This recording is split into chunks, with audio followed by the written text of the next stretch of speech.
you find somebody, and I hope you find somebody. Oh no, help me, please help me. I needed somebody. Oh no. That's why I've never had a boyfriend. Ever since I was young, I always knew there was something strange, especially being around other men. I remember going to school in the morning, and I was about, actually it was between the ages of 11 and 13, and I would be in the class, and the teacher would walk in, and I just knew something was wrong. And I would get very nervous, like right now, my heart's beating, and I don't know what I'm going to do, and I feel really nervous even talking to you guys. And this is really, really terrible to make this video. I hate it. But this is why I've never had a boyfriend. Because for a lot of people, it's something that interests them for whatever reason. They want a boyfriend. They want a soulmate, someone who was going to be for them for the rest of their lives. And they don't feel comfortable with it, and it doesn't feel right for them. And I fully understand that. And if you're going through that kind of thing, then I wish you well. But the reason it goes a lot deeper into that.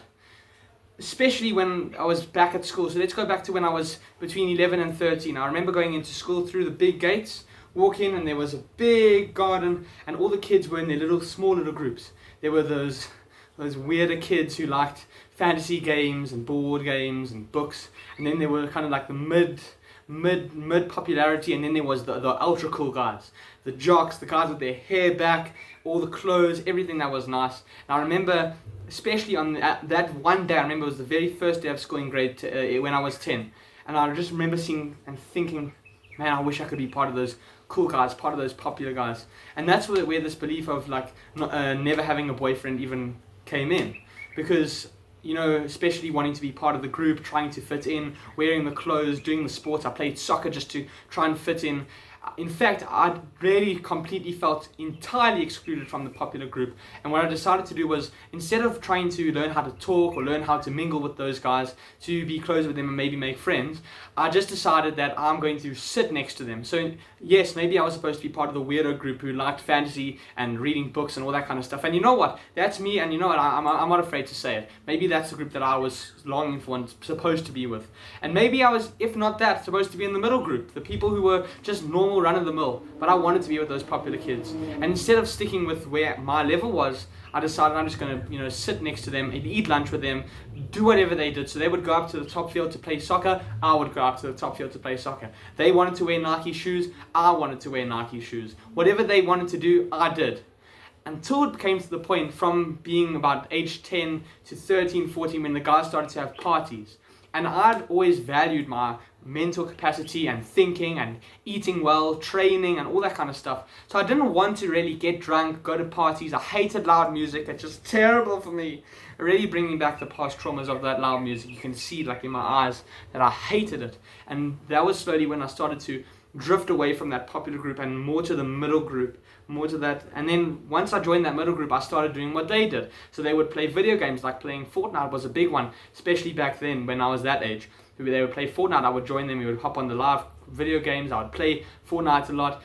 For example, they would love to eat certain food that you could get at that little shop that was part of the school. Maybe they like to drink Coca-Cola, so I would naturally drink Coke. Whatever they kind of did, I tried to drift in and fit into that. I wouldn't be excluded, so that I wouldn't feel different, so that I wouldn't feel part of a different group.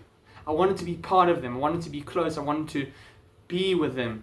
And then what happened was, slowly but surely, I started to drift even further. Now remember, I never felt comfortable in my own skin to be part of the popular group. I just sat there. But then slowly but surely, I wasn't able to communicate effectively, and my popularity started to slide down, to the point where I actually started to engage with the people that you would call weird, but I don't call them weird. And if any of you who are part of that group are watching this video, hello to you today.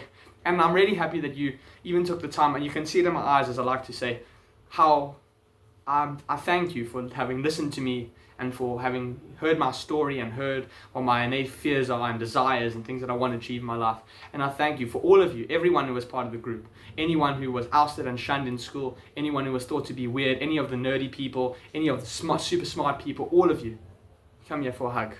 Come here. I know you want a hug. So then, excuse me. what would happen was I started to spend more time with the out group, because I genuinely felt accepted there. I felt like there was no external pressure to live up to any of these other things, to live up to societal expectations. Sorry. And to even fit in. And maybe I wasn't spending a lot of time with them at break. I was more so by myself and drifting around the school, which we'll talk about later. But I was speaking to these guys after school and learning, after school, meeting them outside of class, before class, after class. These were becoming like my friend group, and that was a beautiful thing. And what I wanted to say, to come back to like later, was for a while, between moving from the popular group to the middle group, and then from the middle group to that out group, as I said, I started to spend a lot of time by myself and be almost like a bit of a loner in school. So I started to run a little bit of a shop myself. I was selling sweets, I was selling chocolates, but really that was kind of just like a cover up, because I wasn't able to integrate with any of the groups and make any friends there. So I started just selling stuff to people, like cold drinks and chips and chocolates, because that was my way of connecting without having people kind of stare at me or think that I'm weird or not understand me and not understand what my interests are or anything, which were always different from everyone else. For a while I liked to, for example, sell secondhand stuff. Which kid is selling secondhand stuff and thinks that it's cool? So naturally, for me having different views, different hobbies, different opinions, then I was also ousted, and I wasn't really accepted in the group. And that led me to never engage. And that led me to also not want to ever have a boyfriend. I've always wanted a girlfriend. I know I made the video, which you guys need to read the disclaimer sometimes, or the comments on it, which is like my coming out as gay story at 17, but it's not really me coming out as gay. Gay means being light-hearted, being happy, being comfortable in your own skin. And that video, yes, while it does have the double meaning, has more truth to it than comedic effect or satire.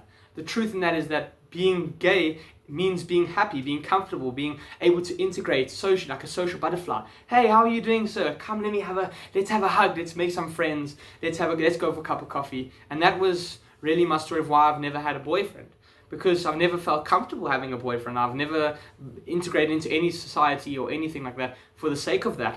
It's not personally one of my beliefs. I love making these videos because I know that there's someone else, and I know you watching this video, and you, the person who genuinely does feel this way, and I genuinely feel aspects, and I feel you.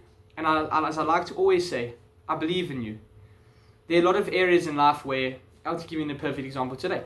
Today I was going to school, and I know someone's going to be watching this, I don't mind. And just seeing everyone else there waste their time, waste my time, doing things that I don't want to do. I'm getting nervous now, I'm getting a bit nervous, scratching my palm, sorry. But it's terrible, and I felt that environment of being at school and doing things that I don't feel benefit me, being in the wrong friend group, doesn't contribute to my life, and it drains energy. The purpose of these videos is for me to produce something, to get some energy out, to get my frustration out, because it's so frustrating and it's so annoying, and someone's home now, so I really need to go. So my hope for you is that I've been able to give you a little bit of energy, a little bit of strength, a little bit of my inner strength here, from me to you. I know you can do it. I'll say a prayer for you.